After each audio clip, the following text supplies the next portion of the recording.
We know the Trump administration is bought and paid for, but this might be a new low. Corporate donors to Trump's new ballroom construction project at the White House could have their names etched into the White House.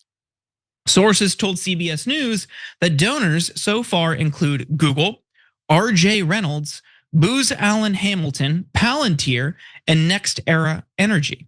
Lockheed Martin, the aerospace and defense company, contributed $10 million to the project. The White House told the Daily Beast it already has received around $200 million in pledged donations, but it wouldn't get into specifics around each entity's donation size or the potential rewards. CBS reported that the idea to etch names into the White House is not yet set in stone. Funny one there. Yeah. Another possibility being weighed would be listing donor names on a website. 3 sources told the network that Trump has personally lobbied businesses for donations. It is unclear how many donations came about from that lobbying. I mean, Brett, we know so much of this is just kind of gaudy, like the new patio on the back just looks like a cheap resort, like cafe, but etching RJ Reynolds and Lockheed Martin into the walls of the White House or this ballroom, it kind of feels a little too on the nose. Yeah, it's like cupping the ballroom. It is like, how about a system where like if you pay your workers well, you get your name in the White House? Like if you vow not to do stock buybacks, we'll put your name on a park bench somewhere. Those are the kind of incentives that we want, but this is the opposite of that. This is the stuff that really does drive me crazy. Folks being like, Trump's the everyman, he's gonna give it back to the people. Meanwhile, Palantir's gonna get their name on this thing as they pay Trump so they can make billions of dollars so they can watch you change your underpants through your walls of your house. This is the stuff that's insane. This is the stuff that seems satirical. Why don't these companies and these private investors, the reason that they're doing it is to cozy up to Trump so they can get handouts. So it's an investment for them. It's nothing more than that. They're not doing it out of the goodness of their hearts. They're doing it because they expect to get something back. It's insane. Like, imagine 3,000 years from now when aliens land and the archaeologist alien gets out to see what was here and they see like Palantir. It's like, oh, that must have been a mighty political figure here. No, it was the name of a sponsor company that did surveillance.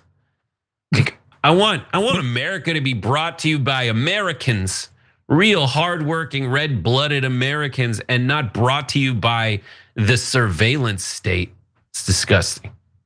Yeah, with so much of this administration, it's about, doing what Trump wants or, indirect bribes or gifts to Trump to get favorable policy. And other reporting elsewhere indicated that Steven Schwartzman, the CEO of Blackstone, the private equity group, also contributed directly in this effort. And as we all know, we've talked about a lot on this network, Blackstone is one of the biggest drivers in increased home prices because they're buying up single family homes and converting them into rental units. And that's pricing out people because obviously Blackstone, a multi-trillion-dollar fund, can make all cash offers and outbid working couples. And of course, this is something that the Trump administration paid lip service to. Oh, we might declare a national housing emergency. Well, I don't think it's gonna happen when you've got the CEO of Blackstone paying for Trump's ballroom at the White House and getting his name etched on the walls. But this is something that Trump obviously cares a lot about, and that's at the forefront of his mind. And when he was asked about Charlie Kirk's death and how he was holding up, he brought this up instead. Take a look. My condolences on the loss of your friend Charlie Kirk. May I ask, sir, personally, how are you holding up over the last day and a half, sir? I think very good. And by the way, right there, you see all the trucks. They've just started construction of the new ballroom for the White House, which is something they've been trying to get, as you know, for about 150 years. And it's going to be a beauty. It'll be an absolutely magnificent structure. And I just see all the trucks. We just started. So It'll get done very nicely, and it'll be one of the best anywhere in the world, actually. I mean, to bring it full circle here from the very first topic, this first story this hour, Brett, this guy doesn't care about anything but himself. And when asked about Charlie Kirk, he talks about the ballroom and how excited he is about it. And then as we all saw, at Charlie Kirk's memorial service, Trump and others use that as an opportunity to give a campaign speech, push their own pet projects or ideas. And Trump himself talked about tariffs and how great tariffs were at a memorial service. I mean, just this guy is incapable of any empathy. But also when talking about Charlie Kirk, the right wing's trying to say like, we're the peaceful ones and we should love our enemies, just like Charlie Kirk said. And maybe on a evangelical level, that was true. I'll give him the benefit of the doubt there. Trump shows up, is like, I hate my enemies. I want to punish my enemies. I don't love them. So you just got two completely contradictory points in one place. They don't hold together as a value system, but people don't care. They don't care because that itself proves, this clip you just played proves that it is about being on a team. People are I don't know if they ever were completely.